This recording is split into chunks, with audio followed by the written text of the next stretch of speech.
bizim tamaşalarımıza, son tamaşalara bir çox bizim kurs üzvlərimiz səhnəyə çıxma şansına nail olublar və inanıram ki, yeni kurs üzvlərimiz də bu şansı əldə edəcəklər.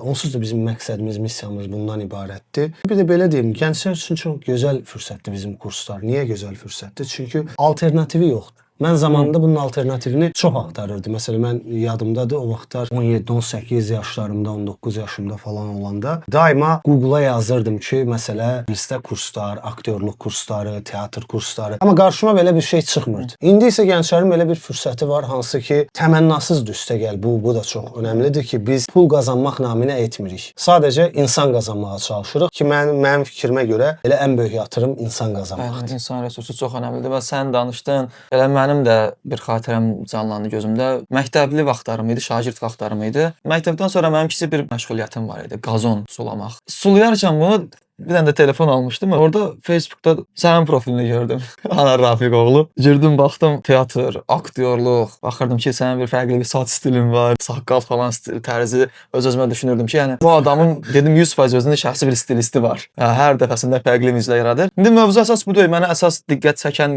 məqamı bu idi ki, adi bir profil səndə bir nəyisə bir atəşli qığılcım ümid yaratdı ki, bu Gürcüstanda da, uzaqda deyil. Əlim çata biləcək bir yerdir. Hər zaman mən Gürcüstanla bağlı idim. Həmişə Bakıdan qaçıb bura gəlmək istirdim. Və bunu da gördüm, məndə daha çox belə ümid yarandı. Uşaqlıqdan məndə yaranmış o xəyal ki, dəqiqə gənclərimizin çoxsu deyir, mənim uşaqlıq xəyalımda səhnəyə çıxmaq, aktyor olmaq, filmdə özümü görmək. Demək olar ki, 90% gəncdə, yeniyetmədə bu olur o yaşlarda. Məndə də var idi. Məhəllə uşaqlarını yığmışdıq, Nokia 6300-la falan videolar falan çəkirdik. Kökü var idi oradan. İlk dəfə gördüm sizin Era Teatrının qısa metrajlı film müsabiqəsini. Amma sən film müsabiqəsindən öncə bizim kiçik ofisimiz vardı. Ora gəlmişdim. Bəli. Onda da elə kurs məqsədindən gəlmişdim.